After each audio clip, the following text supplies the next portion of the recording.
Detroit, 2001. A 22-year-old criminal justice student with an outspoken nature vanished after witnessing her landlord threaten a tenant.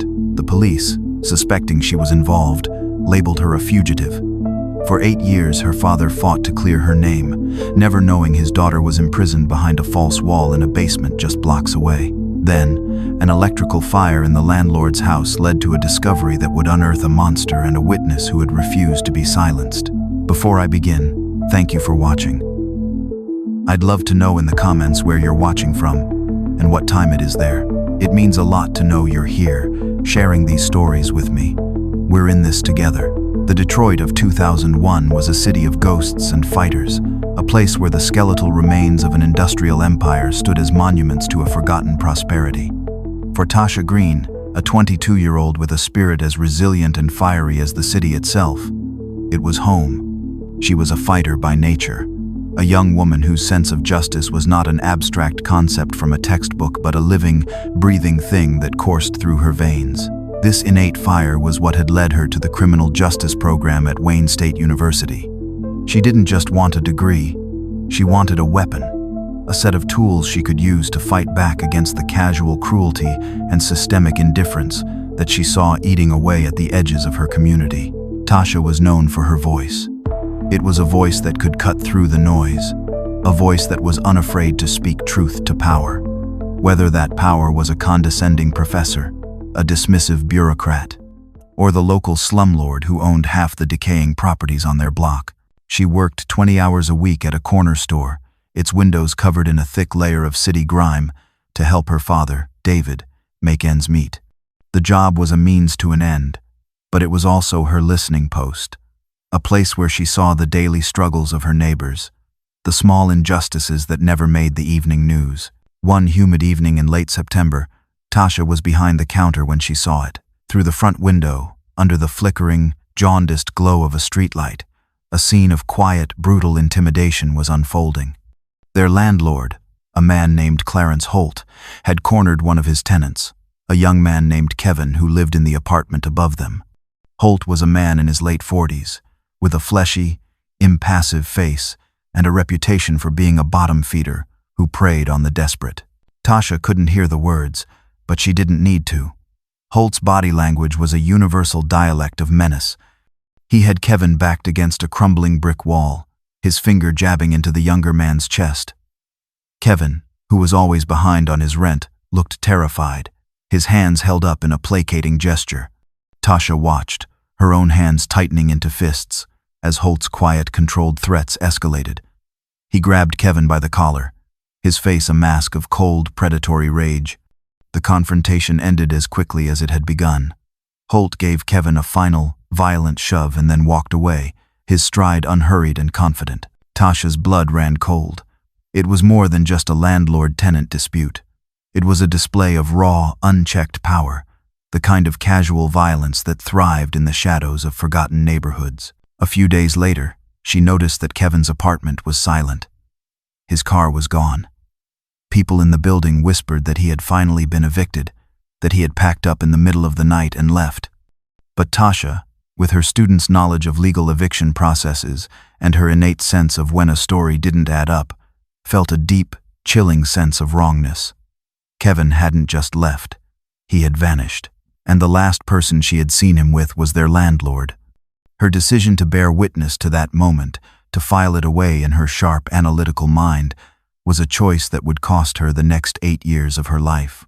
In the days that followed the confrontation, a cold, heavy sense of unease settled over Tasha. The silence from the apartment upstairs was not a peaceful quiet. It was a dead, empty void. Kevin was gone, and no one seemed to be asking any questions.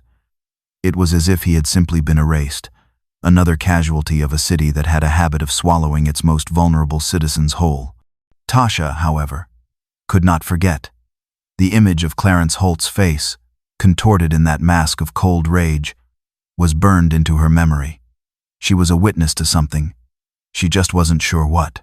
Her mistake was in underestimating the predator's awareness. Clarence Holt was a man who survived by noticing things, and he had noticed her. He had seen the way she watched him from the window of the corner store, her expression not one of fear, but of a quiet, intense judgment. He recognized her for what she was, a loose end, a potential problem, a witness. He approached her a week later as she was walking home from her class. He was a different man from the one she had seen in the alley. His face was arranged in an expression of concerned, folksy charm. He was the picture of the misunderstood, hard-working landlord. "Miss Green, Tasha, right?" he began, his voice a low, gravelly purr. "Got a minute? I wanted to talk to you. I saw you the other night, when I was having that disagreement with Kevin. I just wanted to explain. I don't want you thinking I'm some kind of monster." Tasha was immediately on her guard. "There's nothing to explain, Mr. Holt," she said, her voice cold, her body language a clear signal that she wanted to be left alone. "No, please," he insisted, his tone one of wounded sincerity. "That kid, he was into some bad stuff. I was just trying to scare him straight, for his own good. He took off, and I'm worried about him. I was hoping maybe you'd heard from him." It was a clever, disarming performance. He was positioning himself as a concerned, almost fatherly figure, but Tasha's instincts, honed by a lifetime of navigating the city's treacherous social landscapes, were screaming at her that this was a lie. "I haven't seen him," she said flatly, "and I have to get home." Of course," he said, not missing a beat. "Look, I know how it looked, and I feel terrible about it. I'm trying to fix up that apartment he was in, make it right for the next person. In fact, I'm heading over there now to look at a plumbing issue. It's in that property of mine over on East Lawn. It's on your way. Walk with me. Let me just explain my side of the story, so we can clear the air. I'd hate for there to be bad blood between a landlord and his best tenant. Thens of like sols of like spees. Enders of like spees." The lure was a masterpiece of subtle manipulation. He wasn't asking her to get in a car. He was inviting her on a short public walk. He was appealing to her sense of fairness, her willingness to hear both sides of a story, and he was doing it all under the guise of mending a community relationship. Tasha's mind raced. Her criminal justice studies had taught her about interviewing witnesses, about gathering information. Part of her, the student, the investigator, was curious. She wanted to hear his story, to listen to his lies, to gather more data. Her outspoken, confrontational nature was at war with her instinct for self-preservation. In the end, her belief in her own ability to handle herself, her own confidence in her strength, made the decision for her. She would hear him out. It was a fatal miscalculation. She walked with him the few blocks to the other property, a vacant, boarded-up row house that was identical to a dozen others on the blighted street. "Just need to check the pipes in the basement," he said, unlocking the front door. "Come on in for a second, out of the wind." The moment she stepped across the threshold, the air changed. The friendly, concerned landlord vanished. The door slammed shut behind her, the sound of the deadbolt sliding home a deafening final click. Clarence Holt turned to face her, and in his eyes, she saw the same cold, predatory emptiness she had seen that night in the alley. She had not walked into a house. She had walked into a cage. The first thing David Green felt was the silence. It was a silence that was fundamentally wrong, a discordant note in the familiar, comforting symphony of his morning routine. When he got home from his night shift at the auto parts factory, a little after 7 a.m., the small apartment was usually filled with the sounds of his daughter getting ready for her morning classes, the hiss of the shower, the low thrum of the radio, the clatter of a spoon in a cereal bowl. On this morning, there was nothing. "Tasha?" he called out, his voice still thick with sleep and the lingering smell of the factory. "You up?" The silence that answered him was a heavy, suffocating thing. A cold, sharp knot of fear began to form in the pit of his stomach. He walked down the short hallway to his daughter's bedroom. The door was open. The bed was made, not in Tasha's usually messy, hurried way, but with a crisp, neat precision that was instantly, unnervingly out of character. His daughter had not slept in her bed. David's mind, usually a place of tired, pragmatic thoughts about bills and shift schedules, was suddenly a whirlwind of frantic, desperate rationalizations. Tasha had stayed at a friend's house to study. She had gotten up early and gone to the library. She had met a boy. But with each rationalization, a louder, more primal voice screamed back that this was wrong. Tasha was not a girl who stayed out all night without calling. She was not a girl who kept secrets. David began to move through the apartment with a frantic, systematic energy. He checked the closet. Tasha's work uniform was there. Her college textbooks were stacked neatly on her desk. Her purse was on the kitchen counter. Her keys still inside. Everything she would need for her day, for her life, was here. The only thing missing was her. The fear was no longer a knot in his stomach. It was a physical, crushing weight on his chest, making it hard to breathe. This was not a case of a young woman changing her plans. This was an absence, a void, a tearing in the fabric of their lives. He grabbed the phone, his hands shaking, and called Tasha's best friend, then another, then the corner store where she worked. No one had seen her since the previous afternoon. The last person to see her was her boss at the store, who said Tasha had clocked out at 6 and had headed for home.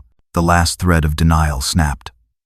His daughter had been on her way home, and she had never arrived. David's call to the Detroit Police Department was a plea for help from a man whose world was collapsing. He explained the situation, his voice tight with a forced, desperate calm. He told them about his daughter, about her reliability, about the absolute certainty he felt that Tasha had not left willingly.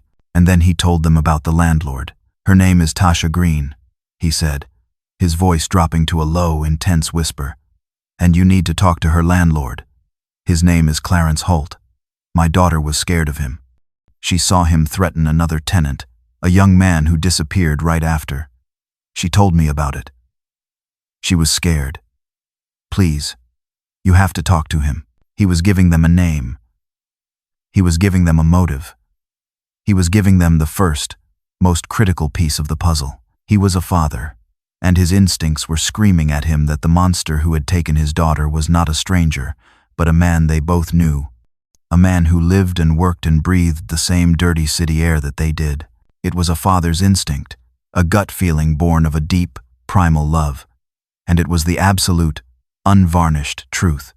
A truth the system was not yet ready, or willing, to hear.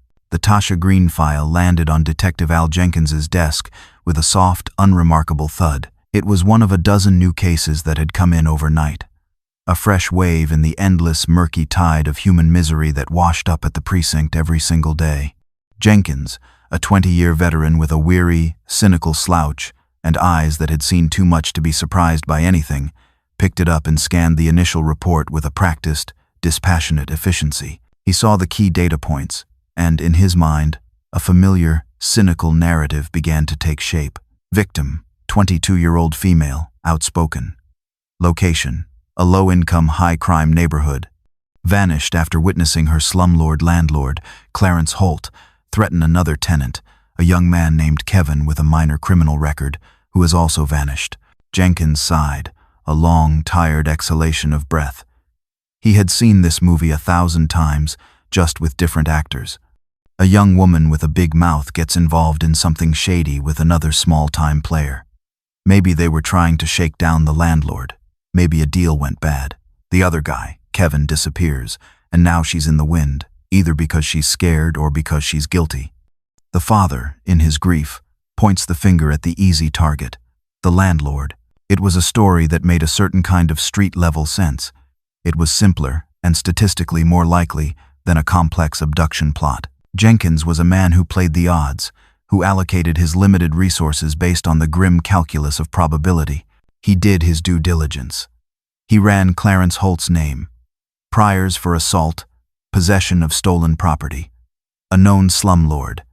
He ran Kevin's name, a couple of minor drug offenses. The pieces fit his narrative perfectly. Then he looked at Tasha, a clean record, but a criminal justice student. Maybe she thought she was smarter than she was. Got in over her head. He made the call to David Green, his voice a tired, professional monotone. He listened as the father poured out his story, his fear, his conviction that Holt was involved. "Mr. Green, I understand your concern," he said when David had finished, the words a well-worn script. "We've looked into Mr. Holt, and we've looked into the other gentleman, Kevin. Frankly, it looks like your daughter may have gotten mixed up with some unsavory characters. It's not uncommon for someone in that situation to decide to lay low for a while.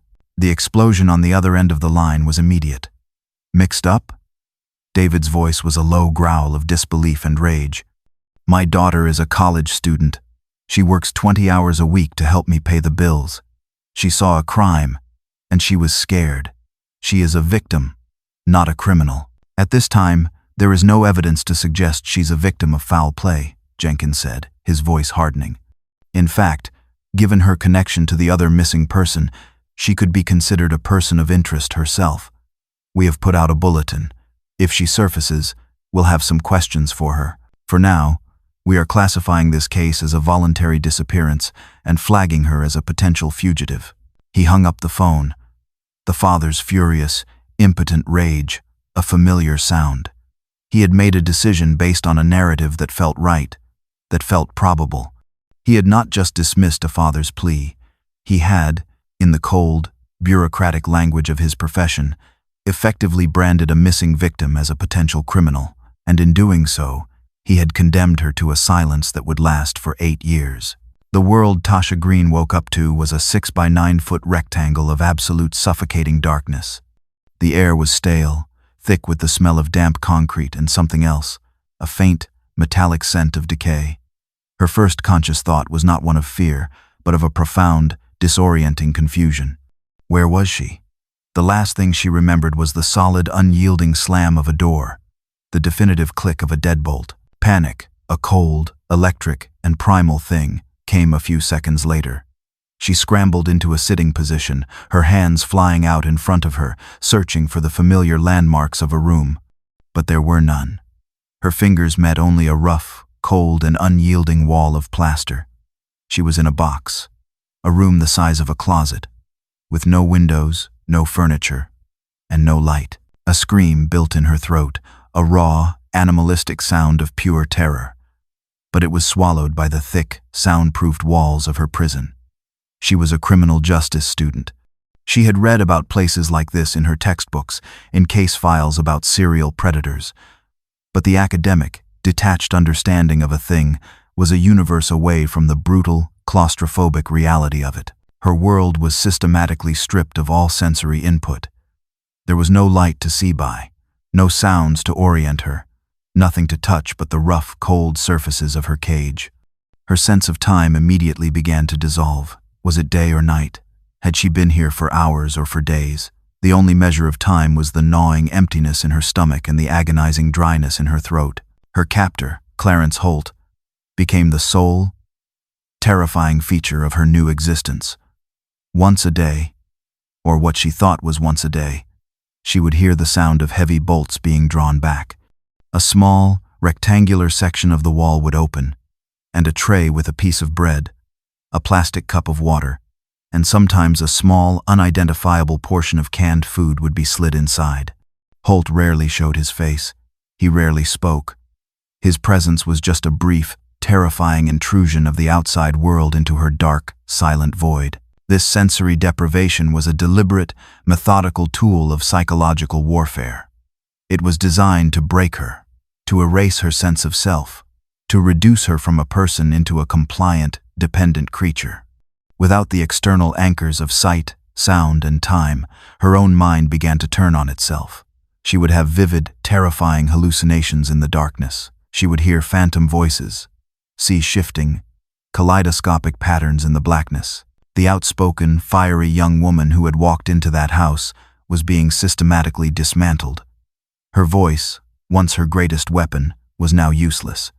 Her screams went unheard. Her pleas for mercy were met with a cold, indifferent silence. Her fierce, defiant spirit was being starved, literally and figuratively, into submission. But Tasha Green was a fighter. As the initial shock and terror began to recede, replaced by the grim, monotonous reality of her captivity, a different part of her began to emerge. It was the quiet, disciplined, and incredibly resilient core of her being. She understood that if she surrendered to the despair, if she let the darkness and the silence consume her, she would die in this place. Her survival would not be a matter of physical strength, but of mental fortitude. Her body was a prisoner, but her mind, she was determined, would remain her own. She began to fight back, not with screams and fists, but with the quiet, powerful weapons of intellect and memory. The world of the wall was designed to be a place of forgetting, of erasure. Tasha, in the suffocating darkness, made a solemn, silent vow. She would not be erased. She would remember everything. Clarence Holt's public life was a carefully constructed facade of harmless, low-level criminality. He was a known quantity in his blighted Detroit neighborhood, a man who operated in the gray, murky area between legitimate business and outright crime. He was a slumlord, a man who had scraped together enough money to buy a handful of run-down, multi-family houses, which he rented out to people with few other options. His business model was simple: collect the rent, ignore the leaking roofs and the faulty wiring, and intimidate anyone who complained too loudly. He was a predator, but a familiar, almost mundane one.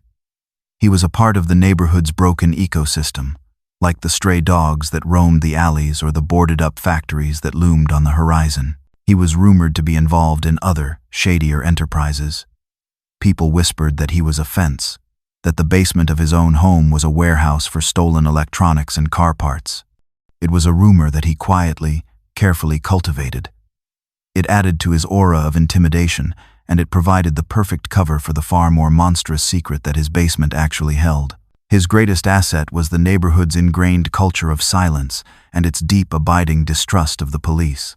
He knew that his tenants, most of whom were living on the edge, were not going to call the cops over a broken furnace or a whispered threat.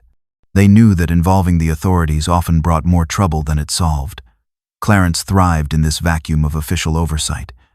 He was the law in his own small, crumbling kingdom. His life was a study in routine. He would spend his mornings collecting rent, a process that was often more of a shakedown than a business transaction. He would spend his afternoons at a local, greasy spoon diner, drinking coffee and holding court with other small-time hustlers. His evenings were spent at home, in his small, cluttered house, where he would watch television, a quiet, solitary man in a quiet, solitary life. This was the man the world saw. A man who was unpleasant, intimidating, and probably crooked, but who was ultimately just a small-time player, a pathetic two-bit king of a trash heap. No one could have imagined the true, horrifying scope of his depravity. The false wall in his basement was a testament to his methodical, criminal mind. He had built it years ago, a clever, well-constructed feature designed to hide his stolen merchandise from any prying eyes, including those of the law. It was a secret room, a void in the architecture of the house, a place that officially did not exist. When Tasha Green became a problem, a witness who could potentially link him to the disappearance of the troublesome tenant, the purpose of the secret room shifted. It was no longer a warehouse for stolen televisions. It became a cage. The transformation was a simple, pragmatic, and chillingly efficient one. He had a problem, and he had a place to put it. His interactions with his prisoner were as routine and as devoid of emotion as the rest of his life. He would prepare a meager meal for her in his kitchen, and then he would carry the tray down to the basement, his movements unhurried, his expression blank. He would slide the bolts, open the panel, and deliver the food, a silent, daily ritual of absolute, mundane control. He did not see her as a person. He saw her as a possession, an object, a problem that he had successfully and permanently solved. His confidence, his arrogance, was rooted in his deep, cynical understanding of the city he lived in. He knew that in a place like Detroit, in a neighborhood like his, a girl like Tasha Green could disappear, and the world would barely notice. He was a predator who had built his lair in the perfect hunting ground, a place where no one was looking and no one cared. For David Green, the years after Tasha's disappearance were a long, slow, and agonizing descent into a world of quiet desperation. The initial, frantic energy of the search, the brief, intense flurry of media attention, the hopeful, prayer-filled vigils, it all slowly, inexorably faded away. The city of Detroit, a place with a seemingly endless appetite for fresh tragedy, moved on. But David could not. He was frozen in time, trapped in the amber of that September evening in 2001. His life became a dual existence. On the surface, he was a man defined by his quiet, stoic grief. He continued to work his long shifts at the factory, his movements the heavy, well-practiced rhythm of a man who had spent his life in physical labor. He paid his bills.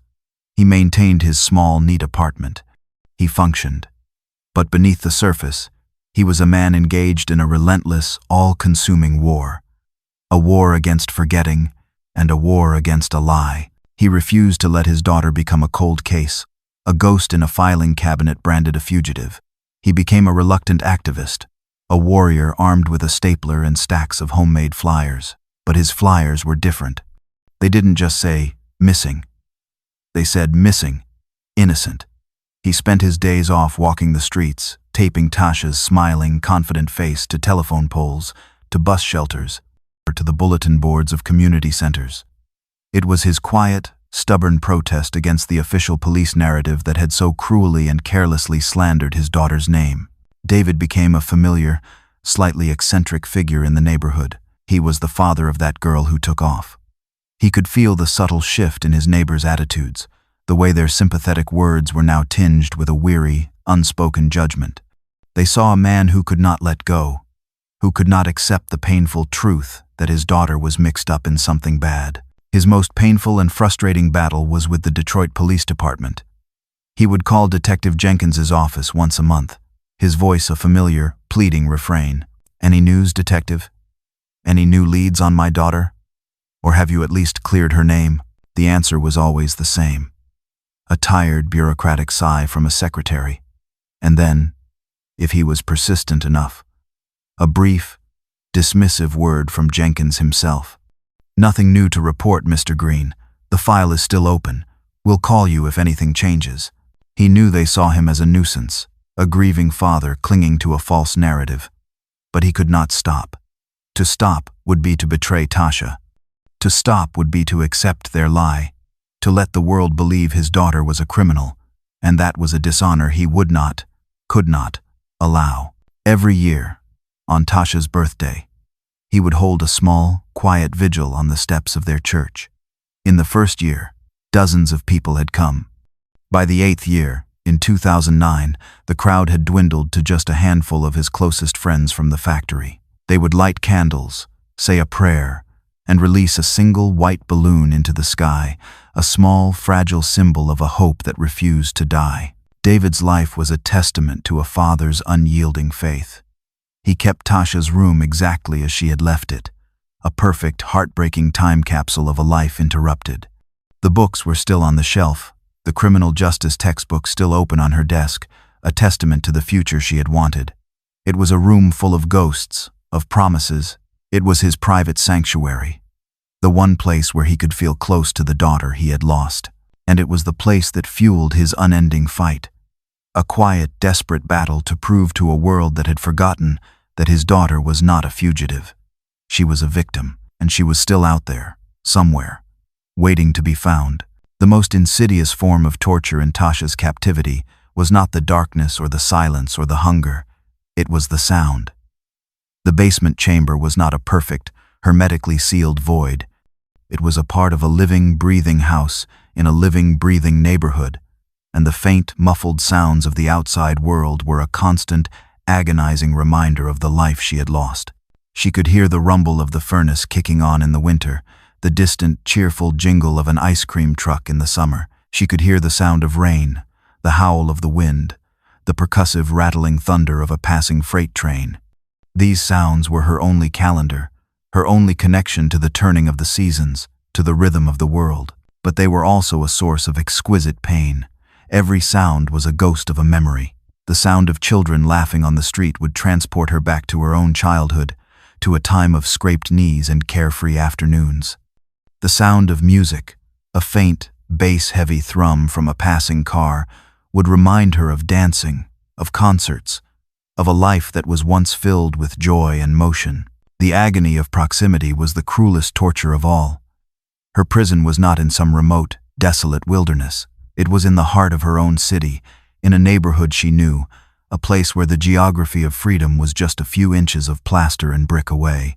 There were times when she could hear the voices of people she knew, their words indistinct but their cadence familiar. She would press her ear against the cold, damp concrete of the floor, straining to listen, to feel a part of the world that she was no longer a part of. The most unbearable moments were when she heard Holt talking to people right outside. She would hear him on his front porch, his voice a folksy, neighborly drawl as he spoke to a mailman or a passing acquaintance. He would talk about the weather, about the local sports teams, about the mundane, ordinary things that made up a life. And Tasha would lie in the darkness below, a silent, invisible witness to her captor's perfect, monstrous performance. She was the secret that allowed him to be so ordinary. One day, an event occurred that was a new and special kind of hell. She heard the sound of a crowd gathering outside. There was music, the sound of a preacher's impassioned voice over a crackling megaphone, the unified, powerful sound of people singing a hymn. She recognized the song. It was a hymn they sang at her father's church. Her heart began to pound, a wild, frantic bird in the cage of her ribs. It was a vigil, a prayer vigil. For her, she scrambled to the part of her cell that was closest to the front of the house, and she pressed her ear to the wall. The voices were clearer now. She could hear her father's friends. She could hear her pastor. And then, she heard it. A voice that was as familiar to her as her own heartbeat. Her father's voice. David was speaking to the crowd, his voice amplified, strained with a grief that cut through the thick walls and straight into Tasha's soul. Tasha could not make out the words, but she could hear the love, the pain, the fierce, unshakable resolve. Her father was out there. He was fighting for her. A scream, a raw, primal, and desperate sound, built in Tasha's throat. She wanted to beat her fists against the wall, to make a sound so full of her own pain and love that it would shake the very foundations of the house. "I'm here, Dad. I'm right here. I'm alive." But the scream died before it could be born. It was strangled by the memory of Holt's one, chilling threat. He had made it early in her captivity, after she had tried to scream for help. He had knelt before her in the darkness, his voice a cold, venomous whisper. He had told her that he knew her father, knew his friends, knew where they lived. He had told her that her silence was the only thing keeping them safe, that any attempt to make a sound would be a death sentence for someone she loved. He had turned her love for her father into the bars of her own cage. And so, as she listened to her father's voice, a voice that was both a beacon of hope and a source of unbearable pain, she clamped her hand over her own mouth, her own sobs silent, racking shakes in the dark. She was so close. Freedom was so close. But it was a closeness that was the most perfect and most cruel form of distance imaginable. The years passed, and the Tasha Green file settled into a deep, undisturbed slumber in the cold case archives of the Detroit Police Department. For Detective Al Jenkins, now a man in his late 50s, his face a permanent mask of weary resignation, the case was a ghost he rarely encountered. The city, in its relentless, brutal way, had provided a steady stream of new ghosts to replace the old ones. Every year or so, a small, insignificant event would briefly disturb the dust on the file. A local newspaper, on the anniversary of her disappearance, might run a small, sentimental piece about the father who won't give up. Jenkins would see the article, see the familiar, determined face of David Green, a man who seemed to be aging in dog years, his grief a visible physical weight. He would feel a brief, uncomfortable flicker of something that might have been professional regret. He would wonder, for a fleeting moment, if he could have done more. But then, he would push the thought away with the grim, practiced logic of his profession. He would pull up the original file, scan the initial report, and the old, cynical narrative would reassert itself. 22-year-old adult, outspoken, criminal justice student, disappeared at the same time as a small-time crook after a dispute with a slumlord. The conclusion was still the same. She had gotten in over her head, and she had run. The father was just a man in denial. It was a story he had seen 100 times. The system was designed to reinforce this kind of conclusion. A case without a body, without a crime scene, without a witness, was a case without a budget. It was a dead end, a drain on resources that were desperately needed for the active, solvable cases, the ones that had a chance of ending with an arrest and a conviction. The Tasha Green file was a statistical write-off, a ghost in a machine that was programmed to forget. Jenkins's cynicism was not a personal failing. It was a professional survival mechanism. To care too much about the cold cases, the ones that were all question and no answer, was a direct path to burnout, to madness. He had to focus on the tangible, on the evidence he could hold in his hand, on the witnesses he could interview. He had to believe in the system, in the grim, statistical probability that guided his every decision. But sometimes, late at night, when the squad room was quiet and the ghosts of his long career would come to visit, the Tasha Green case would whisper to him. He would remember the raw, absolute certainty in her father's voice. He would remember his insistence that he talk to the landlord, Clarence Holt. He had looked into Holt, of course. A quick, cursory background check that had revealed nothing more than what he already knew. The man was a small-time, bottom-feeding slumlord. There was nothing to justify a search warrant, nothing to elevate him from a person of interest to a prime suspect. The file was a monument to a closed loop of logic. There was no evidence, so there could be no serious investigation. And without a serious investigation, there could be no evidence. It was a perfect, self-perpetuating cycle of official indifference. Jenkins, a man who had once been a young, idealistic cop, had long ago made his peace with the flaws of the system he served. He had learned to live with the ghosts. He did not know that one of those ghosts was still alive, still breathing, still waiting. Just a few miles away, in a dark room behind a false wall, a living testament to a truth he had dismissed as a father's fantasy. In the timeless, sensory-deprived void of her cell, Tasha Green discovered that the most powerful weapon against the encroaching madness was the discipline of her own mind. Her body was a prisoner. Her world had shrunk to a 6-by-9-foot box of darkness, but her intellect, the sharp, inquisitive, and argumentative mind of a criminal justice student, remained her sovereign territory. Her survival depended on her ability to keep that mind sharp, focused, and engaged. And so, she transformed her prison into a classroom, a library, and a courtroom. The process began with her textbooks. In the years before her abduction, she had been a dedicated, almost obsessive student. She had not just read her textbooks. She had absorbed them. Now, in the darkness, she began to meticulously reconstruct them from memory. She would spend what she thought were her waking hours reciting the principles of constitutional law, the precedents of landmark Supreme Court cases, the intricate, step-by-step procedures of a criminal investigation. It was an act of incredible, disciplined mental recall. She would lecture to an imaginary classroom of one, her silent voice explaining the nuances of the Fourth Amendment, the concept of probable cause, the legal definition of reasonable doubt. She was not just passing the time. She was actively, deliberately, keeping the most important part of herself alive. She was keeping the student, the future lawyer, the fighter for justice, from being erased by the silent, ignorant brutality of her captor. From academic recitation, her mental exercises evolved into something more personal, more immediate. She created a courtroom in her mind, a grand, wood-paneled space where she was the star prosecutor.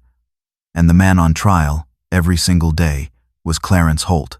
She would spend hours, sometimes days, building her case against him. She would gather the evidence, the memory of his confrontation with the missing tenant, Kevin, the chilling, methodical nature of her own abduction, the very existence of this illegal, hidden prison. She would craft her opening statement, a silent, eloquent, and damning indictment of his crimes. She would put imaginary witnesses on the stand. She would call her father to testify about her disappearance. She would call the ghost of Kevin to tell his side of the story. She would even call Holt's other, terrified tenants to speak of his campaign of intimidation. But the most powerful moments were the cross-examinations. She would put Clarence Holt on the stand in her mind, and she would dismantle him, piece by piece. She would question him about his motives, about his other crimes, about the darkness that lived behind his bland, unremarkable face. She would use the logic and the legal strategies she had learned in her classes to trap him in his own lies, to expose him for the monster he was. These mock trials were more than just a fantasy of revenge. They were a vital survival mechanism. They were a way of transforming her passive, helpless reality into an active, empowered narrative. In the courtroom of her mind, she was not a victim. She was an agent of justice. She was in control. She was winning. The mental gymnastics kept her mind from atrophying, from surrendering to the crushing, monotonous despair of her situation. It was a silent, daily act of rebellion, a declaration of intellectual and spiritual independence. Clarence Holt could chain her body, he could starve her of light and sound, but he could not touch the intricate, powerful, and beautifully complex world of her mind. In that secret, internal courtroom, Tasha Green was not just surviving, she was preparing. She was honing the skills, the knowledge, and the fierce, unshakable resolve that she was determined to one day use to put her own captor on trial in the real world. Hope, in Tasha's dark and silent world, was a dangerous and double-edged sword. To hope too much was to invite a soul-crushing despair when that hope was inevitably disappointed. But to not hope at all was to surrender, to die. For years, she had lived in this precarious balance, her hope a small, carefully guarded ember that she protected from the cold, damp reality of her prison. But after what she calculated to be 7 years of captivity, a profound, pragmatic shift occurred within her. The hope for an external rescue had all but faded. She understood, with a stark and chilling clarity, that if she was ever to be found, she would have to leave a map. The catalyst was the discovery of a tool. During one of her rare, brief releases from the chain to use a small, portable toilet, her fingers had brushed against a loose floorboard near the wall. Prying at it with her weak, trembling hands, she had found it. A single, long, and miraculously sharp nail that had been left behind by the men who had built this cage decades ago. It was a small, rusty piece of metal, but to Tasha, it was a key, a pen, a weapon. It was the most precious object in the world. She hid it in the hem of her thin, tattered mattress, her heart pounding with a new, fierce, and terrifying purpose. For the first time in years, she had a tool. She had a means of acting upon her environment, of leaving a permanent mark.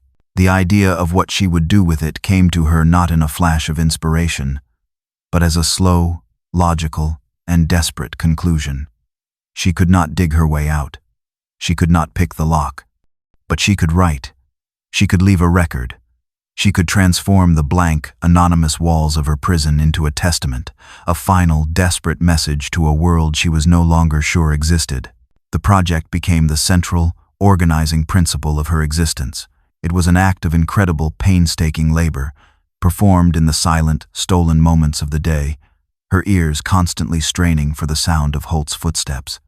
Lying on the cold, concrete floor, she would use the sharp point of the nail to begin scratching into the soft, crumbling plaster of the wall. The work was a slow, agonizing, and almost silent torture. The gentle, rhythmic scrape, scrape, scrape of the nail was a sound she had to carefully mask with her own breathing, her own subtle movements.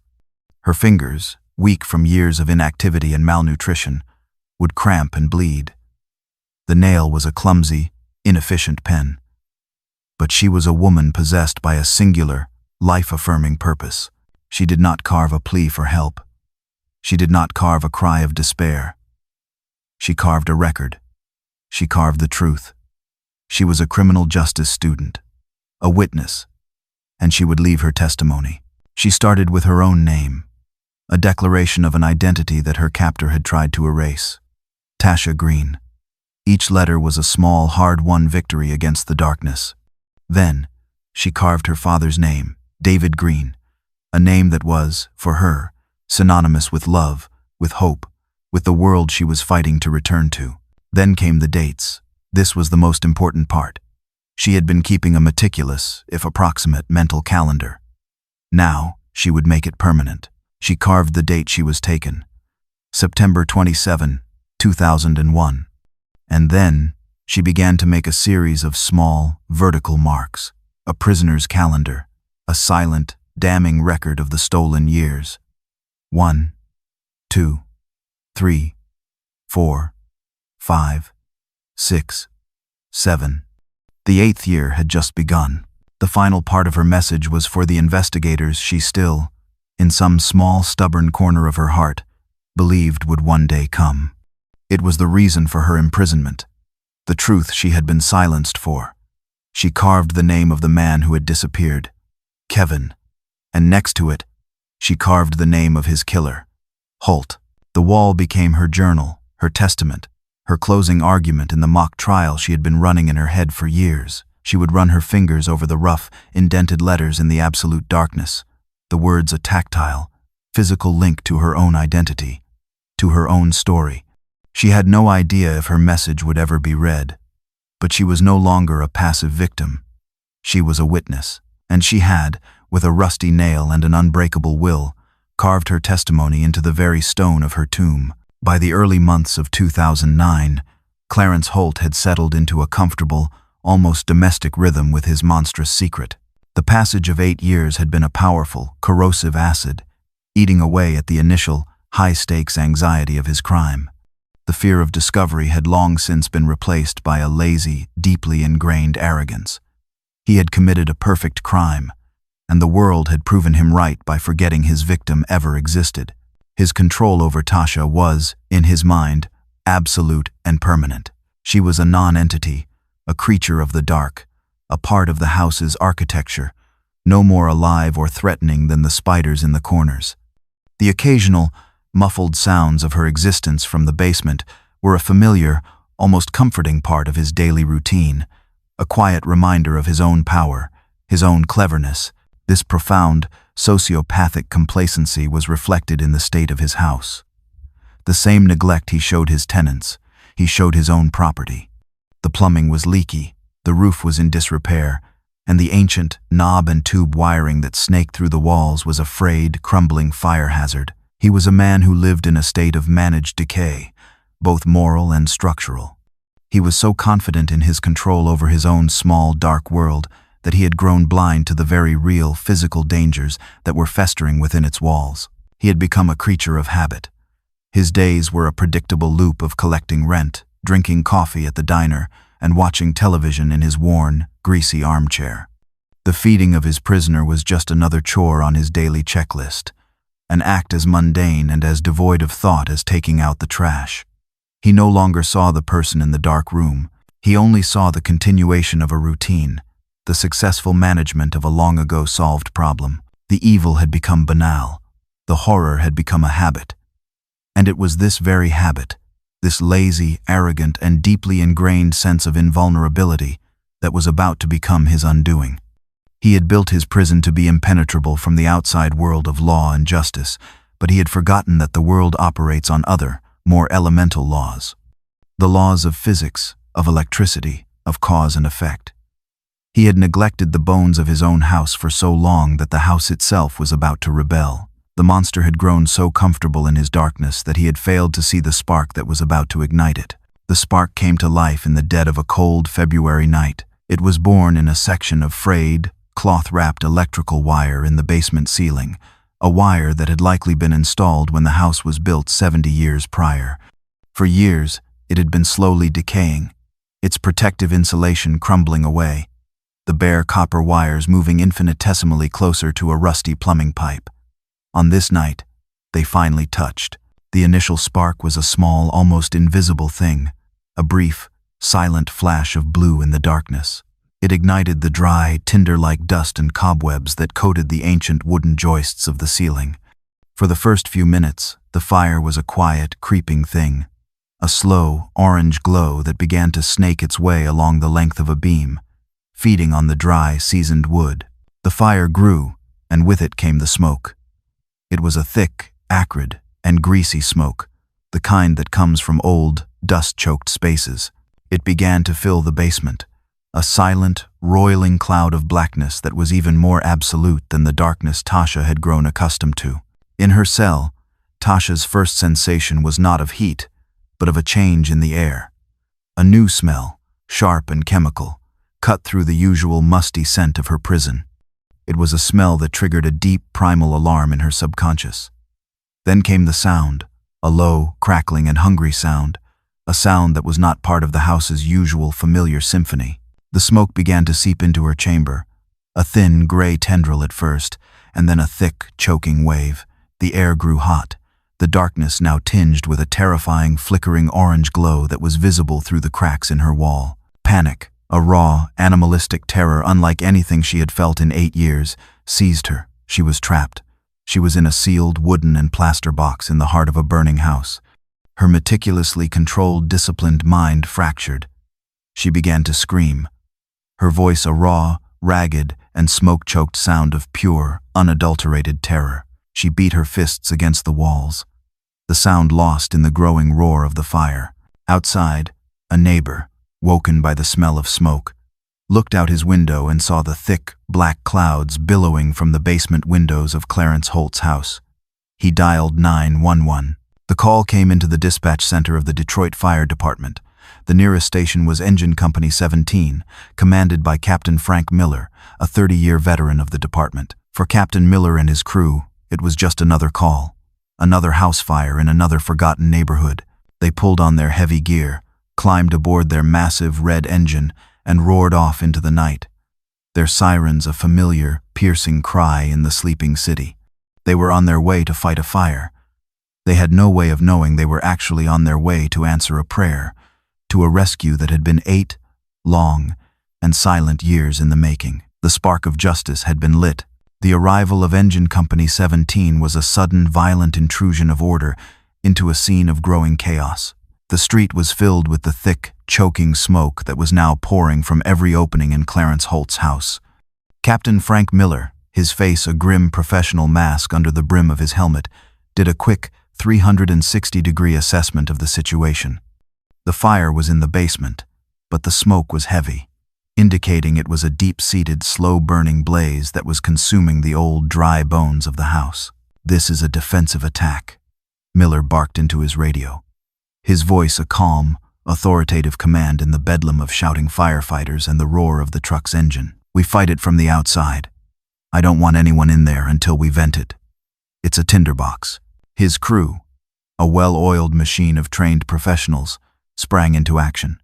They pulled heavy hoses from the truck, connected to the hydrant, and prepared to douse the flames. But Miller's primary concern was ventilation. They had to create an opening to release the superheated gases and smoke that were building up inside the house to prevent a flashover, a sudden, explosive ignition of the entire structure. "Get to the basement," he ordered 2 of his firefighters, a pair of young, strong men armed with heavy, flat-headed axes. "Find a window, a door, whatever you can. We need to open this place up, now." The firefighters moved to the side of the house, their powerful flashlights cutting through the thick, roiling smoke. They found the basement windows, but they were small, narrow, and barred. They would not provide enough of an opening. They moved to the back of the house and found the basement's main entry, a heavy, steel door. It was padlocked from the outside. They took their axes to the lock, the sound of steel striking steel, a sharp, percussive rhythm in the night. The lock broke, and they wrenched the door open.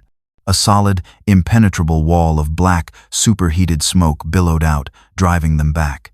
The fire inside was intense, a raging inferno that had found a new source of oxygen. Miller knew they were running out of time. The structural integrity of the old house was failing. They had to vent the basement, and they had to do it from a different angle. "The walls!" he yelled to his men. "We'll go through the walls. Find a spot on the A side, near the front." His firefighters, acting on pure, trained instinct, chose a section of the basement's foundation wall that was accessible from the outside. It was made of old, crumbling cinder block, covered in a thick layer of plaster. They began to swing their axes, the heavy, sharpened heads biting deep into the wall. Thwack, thwack, thwack. The sound was a brutal, rhythmic demolition. They were not looking for anything. They were simply creating a hole, a pathway for the smoke and heat to escape. They broke through the first layer of plaster and cinder block, but instead of the fiery interior of the basement, they hit another, unexpected surface. A hollow, plaster wall. "What the hell is this?" One of the firefighters grunted, his axe bouncing off the new surface. "It's a false wall." Captain Miller, who had come over to supervise, stared at the anomaly, his mind quickly processing the strange architectural feature. A false wall in a basement like this usually meant one thing: a hiding place. A place for contraband, for a moonshine still in the old days, for something the owner didn't want the world to see. "Go through it," he ordered, his voice now tight with a new, strange kind of curiosity.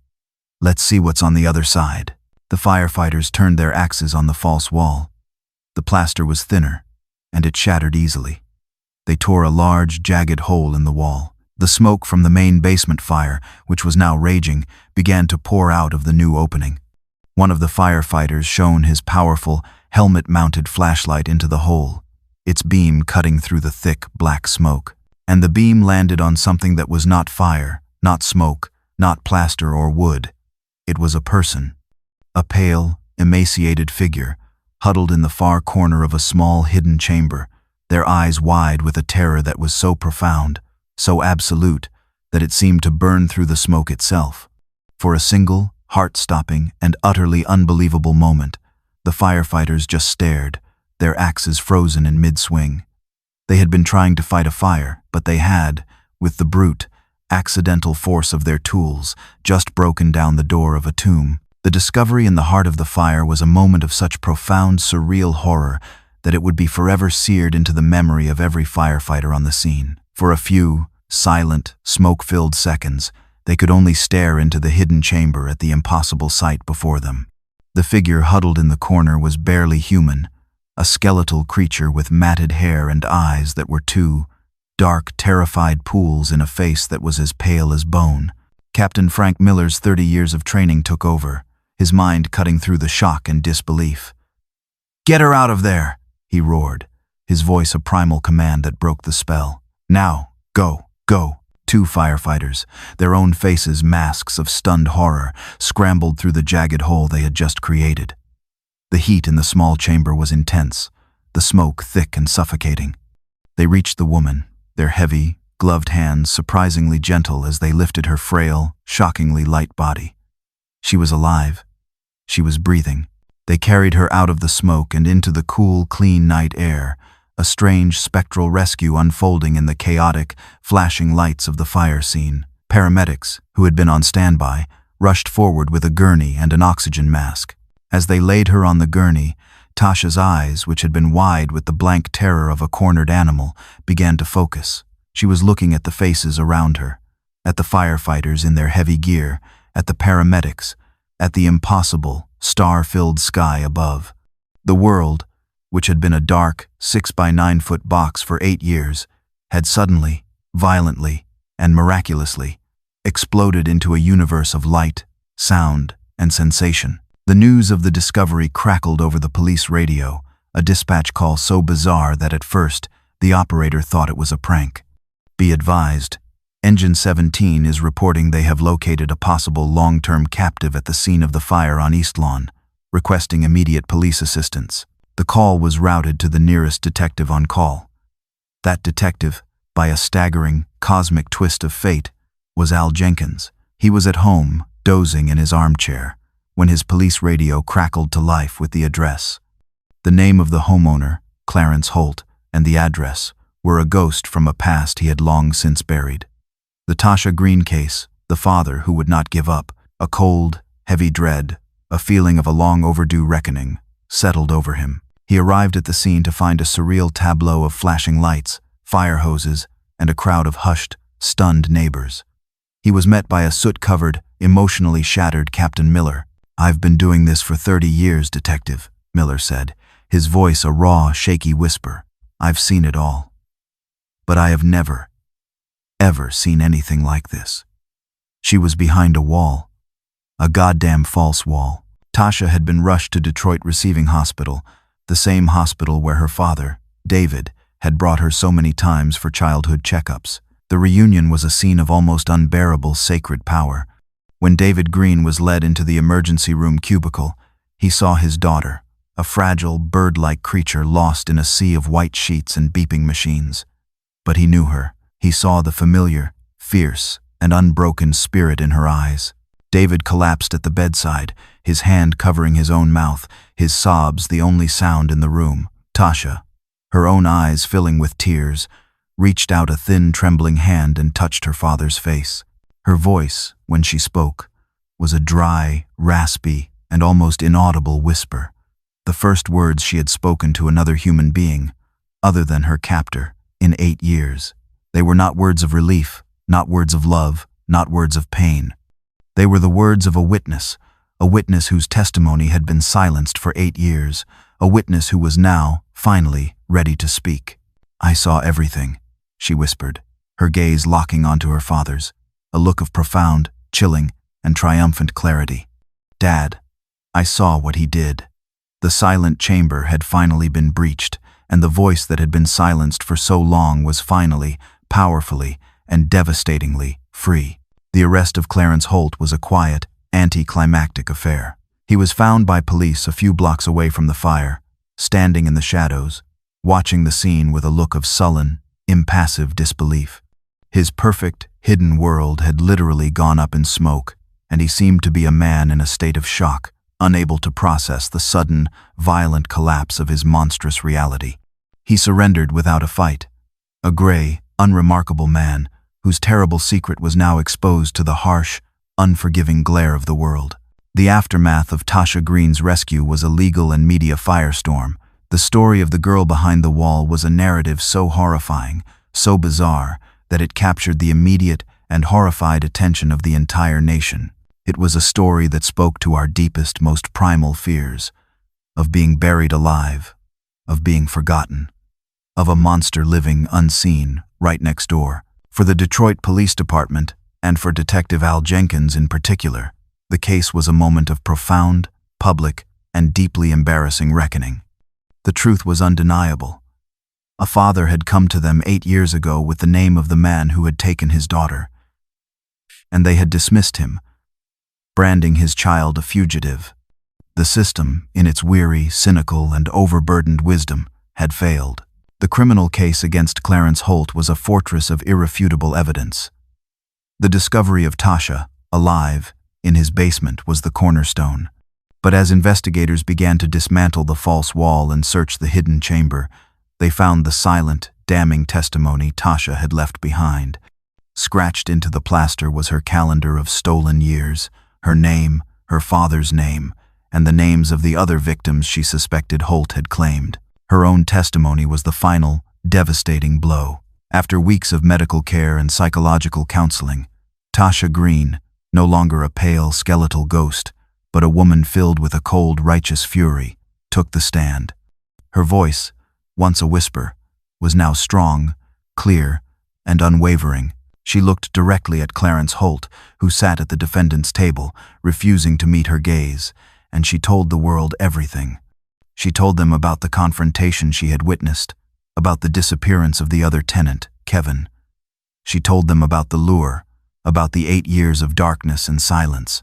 She told them about the mock trials she had run in her own mind, and with a chilling, powerful precision, she cross-examined her own captor from the witness stand, using her hard-won knowledge of the law to dismantle his character and expose his crimes.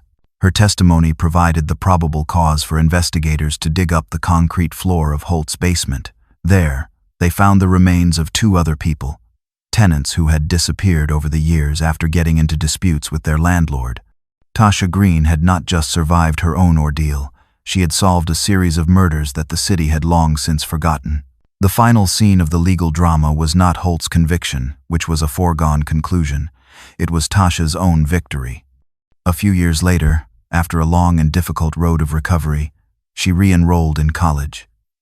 She finished her criminal justice degree, and then she went on to law school. The young woman who had once dreamed of fighting for justice from within the system had been forged into a warrior in a crucible of unimaginable darkness. The story of Tasha Green was a national tragedy, but it was also a testament to the incredible, unshakable power of the human spirit.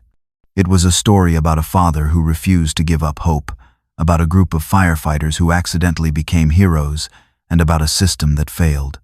But at its heart, it was the story of a young woman who, when buried alive and left for dead, had used the power of her own mind to keep herself alive, and the power of her own voice to bring a monster to justice. She had been a witness, a victim, a survivor.